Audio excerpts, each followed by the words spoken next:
Donc on va travailler sur l'exemple qu'on a vu ici, comparaison des avancements. Donc on doit travailler dans la procédure dépassement. Quand on marque procédure dépassement, ça veut dire quoi? Pourquoi il a marqué procédure et pas fonction? Ça veut dire qu'il n'y a pas de return.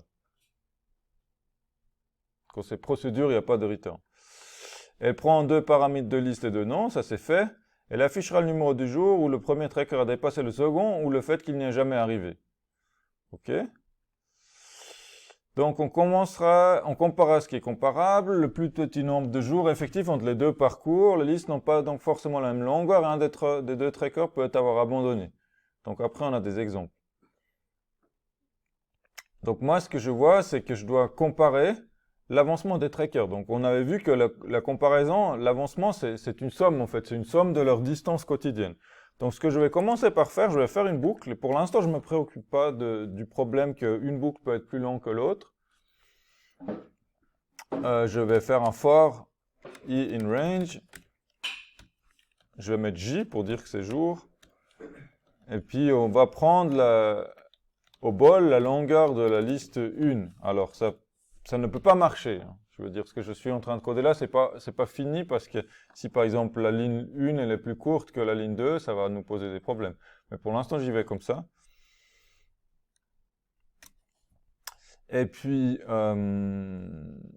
je veux juste déjà faire une somme. Je dois faire la somme, vous voyez, on avait dit qu'il faut faire la somme là pour Picard et la somme pour Kirk. Donc somme pour la liste 1, somme pour la liste 2. Donc je fais quoi? Somme, bah, j'ai distance 1, je commence à 0, et j'ai distance 2 qui commence à 0. Et puis qu'est-ce qui se passe pour mon algorithme de somme? Ben là, il n'y a rien de spécial, plus égal, parcours, et vous voyez là j'ai l'autocomplétion, tac, j, voilà, et puis distance 2, parcours 2, avec jour j. Ok. Et pour l'instant, je veux juste déjà afficher, pour qu'on puisse visualiser ce qu'on est en train de faire. Je vais faire un print, et je vais dire le nom du premier et la distance du premier. Avec CTRL-D, je duplifie la ligne, et puis je fais nom 2, distance 2. Donc là, on a deux sommes, on les affiche. Je commence déjà par ça. Vous voyez, le grisé, ça a disparu, je fais quelque chose, pas forcément quelque chose d'utile avec tout.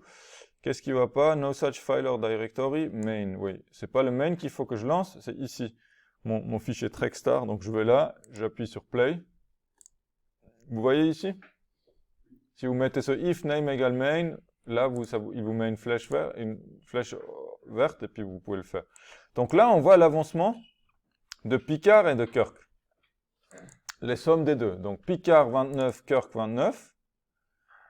Ça correspond à ça. Après, on a 62, 55, 89, 85, 118, 118, 114, 114. Je vois que j'ai les bons chiffres pour la somme. Vous voyez ça? Ok, donc maintenant, qu'est-ce qu'il faut que je fasse? Il faut que je détecte si l'un a dépassé l'autre. Alors, comment je détecte si l'un a dépassé l'autre? Voilà, si distance 1 est strictement supérieure, parce que sinon ils sont à égalité, strictement supérieure que distance 2, je vais faire juste, pour l'instant je fais juste ça, dépassement. Donc si je teste, j'ai un dépassement à partir de là, et puis après ça se répète, parce que le dépassement il reste constant. Et j'ai pas de dépassement ici. Donc ça c'est un début. Donc qu'est-ce qu'il faut que je fasse? Bah, s'il y a un dépassement, il faut qu'on s'arrête. Il faut qu'on s'arrête. Donc comment on fait pour s'arrêter? Donc nous on a vu deux façons de faire. On a vu avec une fonction, avec des returns, n'est-ce pas? Pardon? Normalement, ouais, on devrait pouvoir ici faire juste un return. J'ai pas besoin de retourner une valeur particulière, c'est une procédure, elle retourne rien. Je fais juste return pour dire que ça se finit. Vous voyez, je mets pas de valeur. Donc si je fais ça, j'ai mon premier cas, il est bien parce qu'il s'arrête. Donc vous voyez, je respecte ce qui est marqué ça. Inutile de poursuivre les comparaisons une fois qu'on a trouvé un dépassement. On a trouvé le dépassement, on s'arrête. L'autre, on est obligé d'aller jusqu'au bout parce qu'on ne peut pas savoir s'il va avoir pas peut-être un dépassement plus tard. Donc qu'est-ce que je fais? Bah ici, je vais faire quand j'ai fini ma boucle, donc surtout pas un else ici. Si je fais un else ici, il va s'arrêter tout de suite. Alors le problème ici, c'est que dans l'exemple qui est donné,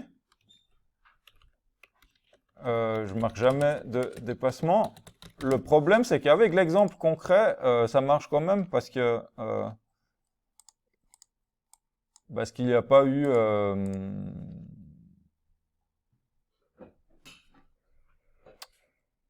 non, ça marche pas, en fait. Parce que si je m'arrête là, en fait, il va dire pas de dépassement pour les deux. Vous voyez, pour Picard et Kirk, il n'y a pas eu de dépassement le premier jour, donc il va tout de suite s'arrêter aussi. Il va dire jamais de dépassement. C'est pour ça qu'on est obligé, si on fait l'analogie avec la pile des cartes, ce truc-là, on est obligé de le faire après la boucle.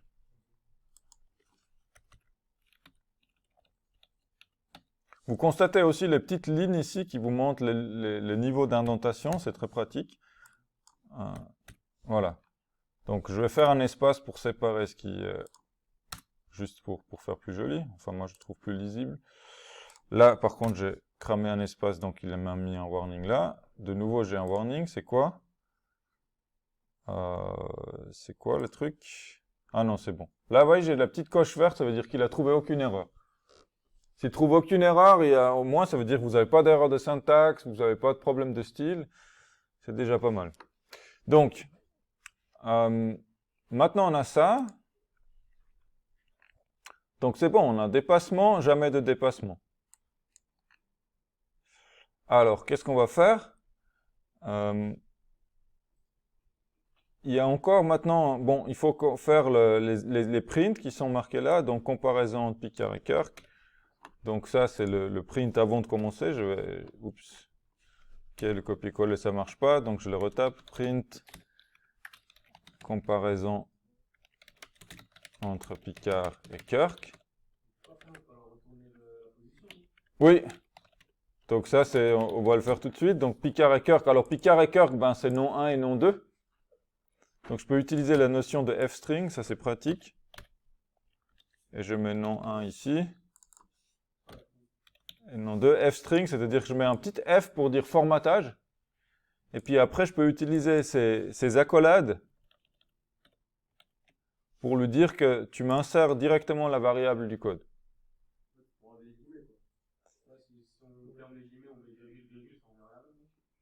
Ouais, mais c'est plus long à écrire et puis moi je trouve plus lisible comme ça. Effectivement, on peut le faire avec print et mettre des espaces, donc vous n'êtes pas du tout obligé de connaître le f-string. Mais c'est plus, généralement, je pense que c'est le plus facile, le plus propre, je vous recommande ça. Enfin, le plus facile. Il y a des choses à savoir, c'est pour ça que c'est pas la première chose qu'on vous a montré. On vous a montré avec les virgules, mais celui-là, il est plus généralisable. Je vous conseille de l'apprendre. Comparaison de Zulu et Kirk, comparaison de Picard et Kirk. Donc ça, c'est bon. Après, je dois ici dire pas juste dépassement, mais je dois dire machin, donc non 1, a dépassé pour la première fois machine, non 2, au jour, numéro, et puis là je mets le numéro du jour qui est quoi? Qui est J. Comment? Ouais. Il faut mettre le F, parce que là, vous voyez, c'est tout resté en vert, comme si c'était un string. Si je fais ça, il met tel quel le string. Donc, je dois lui mettre un F devant pour qu'il sache que c'est une ligne de formatage. Et IntelliJ tout de suite, au PyCharm tout de suite, il a changé la couleur, vous voyez.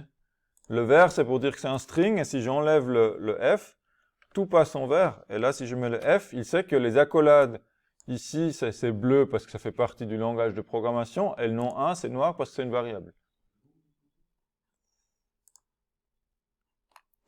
Donc là, Picard a dépassé pour la première fois Kirk au jour numéro 1. Donc ça, c'est bon.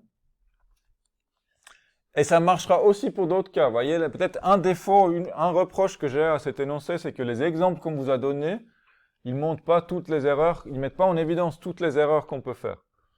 On peut faire du code qui marche pour ces deux-là, mais qui marche pas en général. Typiquement, certains ont commencé la comparaison, par exemple, ils ont commencé à 1, et puis ils ont juste comparé les valeurs. Vous voyez, on n'était pas obligé de faire la somme, en fait, pour arriver au résultat souhaité, selon comment on a codé. Donc ça, c'est ça. Alors maintenant, je peux enlever les prints débogage. Je pense que c'est bon. Et puis, machin n'a jamais dépassé, donc je mets un f-string. Donc, non 1, oups. Tu fais quoi? J'ai mis juste un... Alors là, je mets un double guillemet, comme ça je peux utiliser le guillemet simple à l'intérieur. N'a jamais dépassé machin 2. Et vous voyez, là, puisque j'ai pas mis le double guillemet, j'ai un petit rouge ici qui dit que si je laisse la souris, donc si je mets la souris dessus sans cliquer, j'ai un tooltip, ça s'appelle, une infobulle en français, et puis ça veut dire guillemet expected, donc il s'attendait à un guillemet. Donc qu'est-ce que je vais faire? Je vais faire le double guillemet ici. On teste ça. Et puis Zulu n'a jamais dépassé Kirk. Donc là j'ai les bons affichages. Non, 1 n'a jamais dépassé, non 2, ok. Si jamais vous n'avez pas la possibilité de mettre double guillemet, imaginons que vous voudrez aussi faire... imaginons qu'on voudrait mettre, genre, en guillemets, vous voyez, quote en quote, jamais. Genre, comme ça, on voudrait dire, n'a jamais dépassé. Comment on fait, en fait? Exact. Backslash. On s'appelle ça un caractère d'échappement. Le backslash, ça veut dire, si vous faites un backslash dans une chaîne de caractères, ça veut dire ce qui vient après, il ne faut pas l'interpréter comme du code, il faut le prendre juste comme un string. Vous voyez, normalement, quand on met un double guillemet, ça arrêterait la chaîne. Du fait de faire un backslash, ça veut dire on suspend l'interprétation du caractère qui vient après comme du code. Bon, je vous balance ça comme ça parce qu'on ne l'a jamais vu. C'était pas nécessaire ici. Notre prochain sujet, ça va être sur les chaînes de caractères un peu plus approfondies, donc on va voir ce genre de choses aussi. Donc Zulu n'a jamais dépassé Kirk, ok, c'est bon pour ça. Donc, qu'est-ce qui n'est pas bon? Donc on a les bons outputs, on s'est arrêté au bon moment, ça c'est bien. Mais il y a toute cette histoire-là. On comparera ce qui est comparable, le plus petit nombre de jours effectifs entre les deux parcours. Par exemple, si j'inverse ici, vous voyez, j'ai comparé Picard et Kirk. Mais qu'est-ce qui se passe? Qu'est-ce qui se passe si je compare, non pas Picard et Kirk, mais si je compare Kirk et Picard? Kirk. Oui? Ça donne un nombre négatif pour la somme? Tu pensais c'est à où? Bah, s'il y avait une soustraction, ça pourrait faire ça. Mais il n'y a pas de soustraction. Mais par contre, qu'est-ce qui se passe? Il y a la liste de Kirk qui elle est plus longue que la liste de Picard.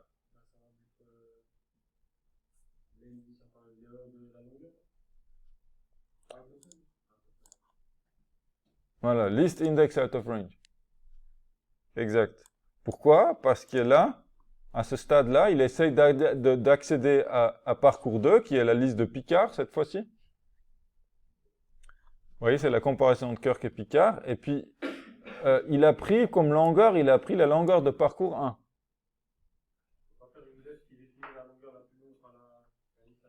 Exactement, il faut savoir sur combien de boucles on va faire. Il y a un calcul à faire pour savoir combien de boucles il faut faire. Donc déjà, je veux juste vous montrer comment marche le débogage ici, parce que ça c'est l'occasion peut-être de déboguer. Vous devez cliquer là dans la zone grise et mettre un point rouge, ça s'appelle un point d'arrêt. Et une fois que vous avez mis un point d'arrêt, vous pouvez lancer en mode débogage. Et en mode débogage, là, il s'est arrêté là. Et on voit, c'est distance 1, c'est 29, distance 2 est 0. Peut-être c'est... Là, pour l'instant, on ne va pas avoir de problème. J, c'est 0. Si, après, mais il faut d'abord s'arrêter. C'est-à-dire, on ne peut pas commencer un par un, il faut d'abord dire à partir d'où on veut déboguer. Donc après, vous avez les mêmes flèches ici, step over et step into. Plus ou moins détaillé. C'est jamais aussi détaillé que Tony qui vous montre chaque étape sur la même ligne, c'est ligne par ligne, ou alors on va dans les fonctions. Donc là, on peut faire step over, mais on continue, mais le problème c'est que le J, probablement le dépassement, il n'était pas là. Vous voyez, j'ai pas eu de dépassement, j'ai pas eu d'erreur. Donc je peux continuer aussi. Je fais resume. F9, ça continue l'exécution. Jusqu'à la prochaine fois qu'il arrive sur le point d'arrêt. C'est comme si vous aviez un feu rouge, et dès que le train passe par là, il s'arrête. Tac, donc il s'est arrêté, maintenant J vaut 1. Si j'avance d'un cran, step over, il n'y a pas d'erreur. Donc je fais F9 pour continuer. Maintenant J est 0. Et maintenant on a Kirk et Picard. Avant c'était Picard et Kirk. Vous voyez, ça s'était arrêté assez vite. Parce qu'après 2, il y a un dépassement, donc il s'arrête. Donc là, j'avance de 1 avec F8, il n'y a pas d'erreur. Je continue avec F9 jusqu'à ce qu'on arrive vers la fin de la liste. Aussi, ici, il met les valeurs. Vous voyez, J4, il l'a mis ici. Il a mis la valeur de J. F9, 4. Il y a une liste qui a 6 éléments, donc c'est bon jusqu'à 5. Là, vous voyez, si j'avance pas à pas, c'est bon. Il fait le test. Maintenant, J5. Il avance. Là, J vaut 6. Mais la liste parcours 2, elle a quelle longueur 6. Il est longueur de 6, donc l'indice le plus élevé est 5. Et donc, si j'avance, oups, j'ai fait la mauvaise touche, F8. F8.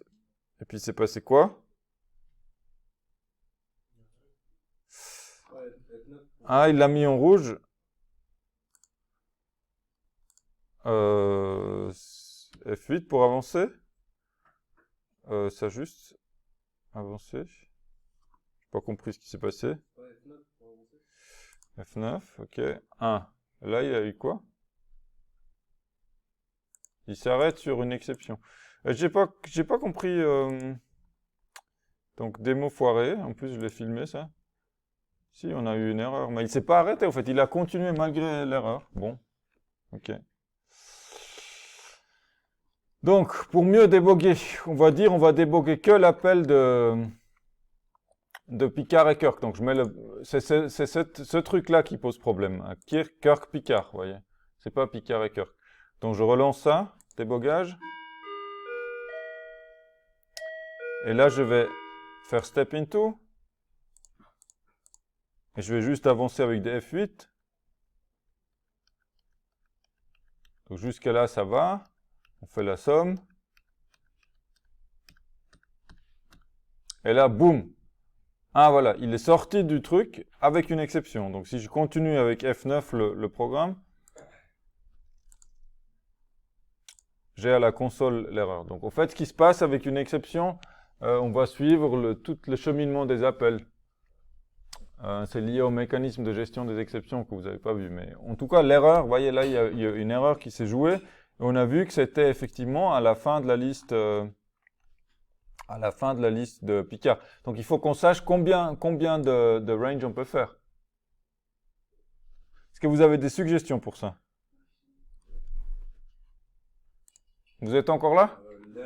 Liste.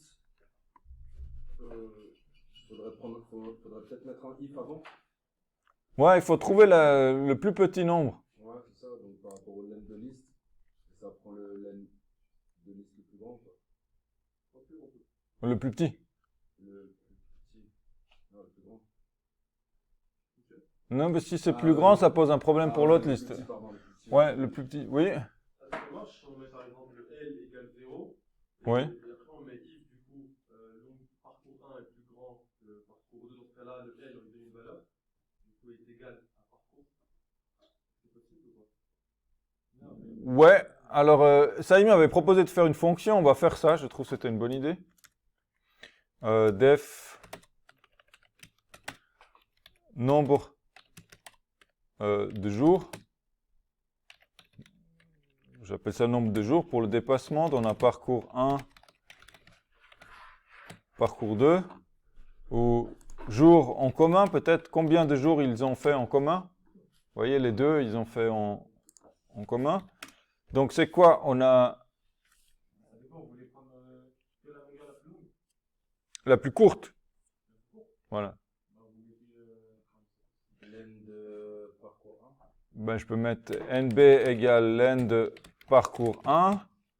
Et puis if len de parcours 2 est plus petit que nombre, on retourne len de parcours 2. Ou on fait nombre, voilà, on peut faire comme ça, nombre égale len de parcours. Ça vous rappelle quelque chose, cette façon d'écrire? C'est comme l'algorithme du minimum et du maximum.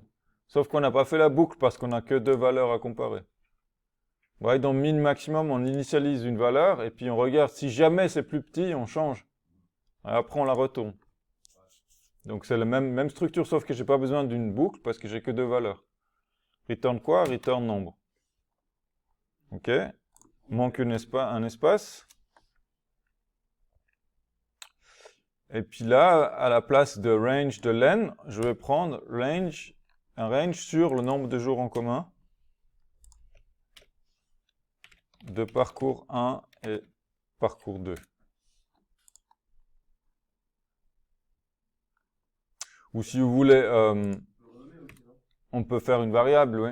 On peut faire une variable NB jour, et puis on va mettre ça dedans. Et ça nous permet de faire un petit print pour déboguer le nombre de jours. Et puis comme range, je mets range sur le nombre de jours. On lance ça, puis là ça donne 6. Là aussi, ça donne 6. Donc, que je compare Picard ou Kirk et Picard, ça reste la même chose. Ça, c'est bien. Ça reste 6. La longueur de la liste est 6. Maintenant, il y a un autre cas. C'est que il pourrait que le dernier, vous voyez que c'est 0. Et là, il faut s'arrêter quand c'est 0. Il ne faut pas compter les 0. Vous voyez, l'histoire de l'abandon. Donc ça, je peux mettre à jour ma fonction ici. Par exemple, je peux dire nombre, c'est le parcours. Donc ça devient... Peut-être que vous aviez déjà fait des fonctions utilitaires pour ça avant. Mais si vous n'avez pas fait, bah, il faut rajouter là. If parcours... Peut-être vous aviez fait une fonction abandon ou quelque chose comme ça. Mais si la dernière valeur de parcours, parcours moins 1, est égale à 0...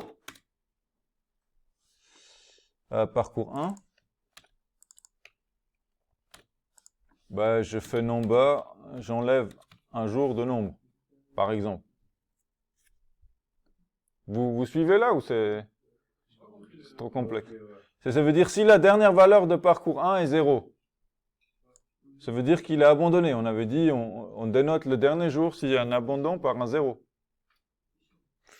Et si on fait ça, ça veut dire quoi? Ça veut dire que le dernier jour, il ne faut pas tenir compte parce qu'il n'y a rien à comparer. Vous voyez, là, dans l'illustration, il a dit celui-là, il ne faut pas le tenir compte parce qu'on compare uniquement sur 5 valeurs. Alors que tout à l'heure, on a dit en Sulu et Kirk qu'on a mis 6 valeurs. On a pris 6 jours, mais le dernier jour, ça ne fait pas de sens parce qu'il a abandonné. Oui. du coup, ce qu'on vient de faire, ça va permettre d'enlever le 0 de la liste. Ouais, ça permet d'ignorer ce 0 final. Pour le parcours 1, il faut encore faire la même chose pour le parcours 2. Et là, on voit qu'on commence à avoir pas mal de répétitions, mais if parcours 2. Alors, donc là, je dois faire nombre 1. Vous voyez, ça commence à devenir complexe. Et nombre 2. On va mettre un N dessus? Ouais, un N dessus. Ouais, mais comment on le fait, le end? Là? Moi, ce que je vous suggère, c'est déjà de calculer combien de jours effectifs il y en a pour chacun. Nombre jour 1, nombre 2. Et puis, donc, je fais la même chose. Et si je copie-colle comme ça indique que probablement, je peux mettre une fonction à la place. Hein. Nombre 2 égale moins 1. Et après, si je dis if nombre 1 plus petit que nombre 2, je retourne nombre 1. Sinon, je retourne nombre 2. Donc là, je calcule le nombre de jours de parcours pour le 1 et pour le 2. Il n'y avait pas une question dans le A1 où il fallait faire ça? Distance, toujours en course ou pas? Non, il n'y avait pas. Mais ça, c'est une fonction qui peut être utile, donc je vais la rajouter. Comment? Pour le 0, oui, pour l'abandon. Ouais, Toujours en cours. mais toujours en course, mais il va pas me dire combien de jours il y a. Ah ouais. Donc je vais faire une def qui dit nombre de jours, en fait, juste nombre de jours actifs. Par exemple, nombre de jours actifs pour un parcours quelconque, et puis qui me retourne if parcours de moins 1 est égal à 0, je retourne len de parcours moins 1, et sinon je retourne len de parcours.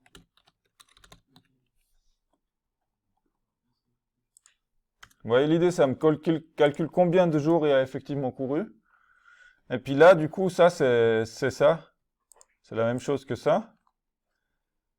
Bon, j'aurais pu l'écrire pareil, hein, pour vous éviter des mal de tête. Donc, je vais l'écrire pareil là. Pardon, là, je le laisse. Et puis, je mets nombre égale len de parcours. Et si jamais parcours moins 1 est égal à 0, je fais nombre moins égal 1. Et puis, je retourne nombre.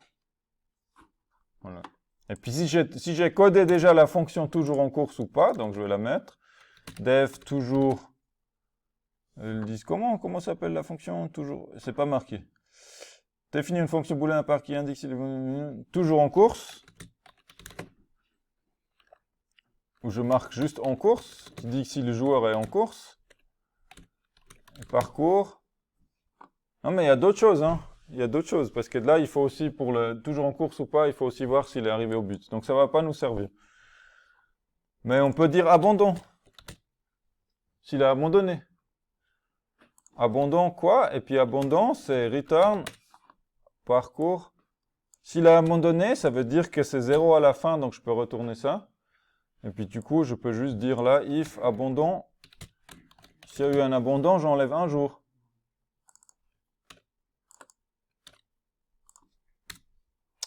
Vous avez pu suivre là où je suis allé Donc j'ai fait une fonction abandon qui me dit juste est-ce qu'il a abandonné ou pas. Ou abandonné. Ouais, malheureusement, je n'ose pas mettre les accents aigus. Vous voyez, si je mets ça, j'ai un warning en jaune. Ils n'aiment pas. Parce que c'est dangereux, ça peut créer des problèmes selon si on change de système d'exploitation. Donc je vais abandonner, il faut lire le « et ». Ou alors on fait un deuxième « et ». On suppose que c'est peut-être une coureuse féminine. Voilà. Donc si ça a abandonné, ben, on enlève un jour et puis on retourne ça. Et puis du coup, maintenant ici, j'ai plus besoin de... Je peux utiliser le nombre de jours actifs pour le premier et pour le deuxième. Donc nombre 1, c'est nombre de jours actifs de 1.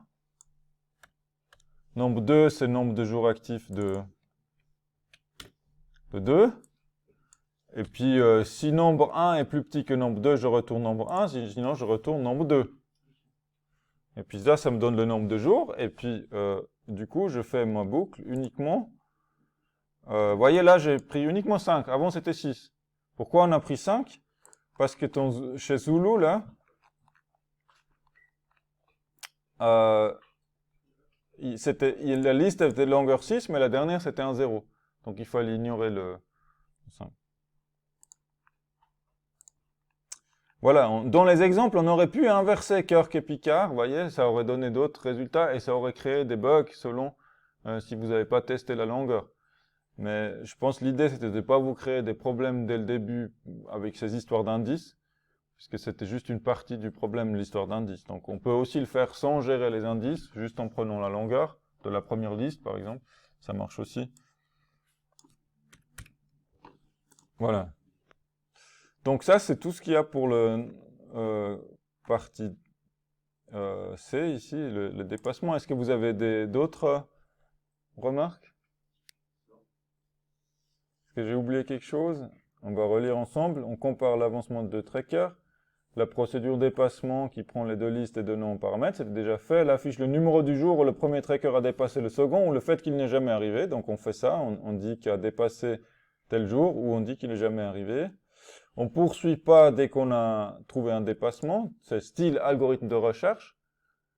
Style, hein, c'est pas tout à fait un algorithme de recherche, mais c'est dans cette idée-là, dans cet esprit-là.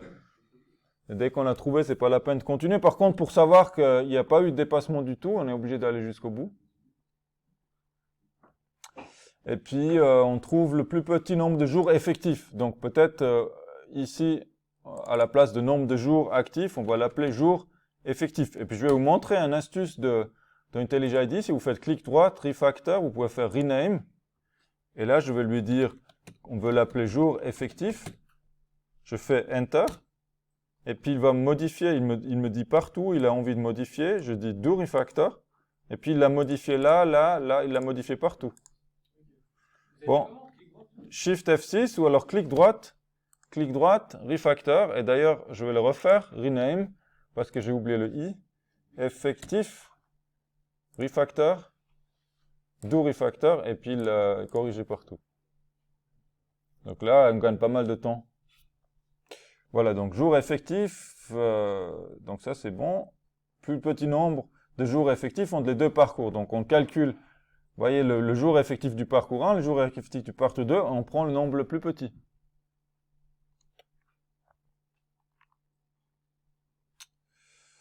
Alors, peut-être ça, on pourrait aussi l'appeler jour effectif minimum. Vous voyez, min, c'est le minimum entre les deux jours effectifs. Refactor, il modifie là, il va modifier là aussi. C'est bien. Do refactor, c'est un peu plus court, c'est peut-être plus lisible, voilà. Et puis voilà pour cette question-là.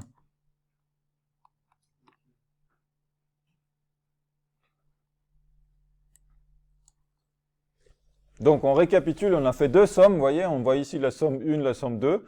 On a fait l'algorithme de somme, comme on a l'habitude, avec distance initialisée 0, après plus égale la valeur de la liste. On l'a fait deux en parallèle et on compare les valeurs intermédiaires. Et si une fois la valeur intermédiaire de l'une dépasse l'autre, on s'arrête tout de suite. Sinon, on va jusqu'au bout pour constater qu'on n'a pas vu de dépassement. Et après, il y avait une complication en plus, c'était de trouver combien de fois, en fait, on peut faire le parcours.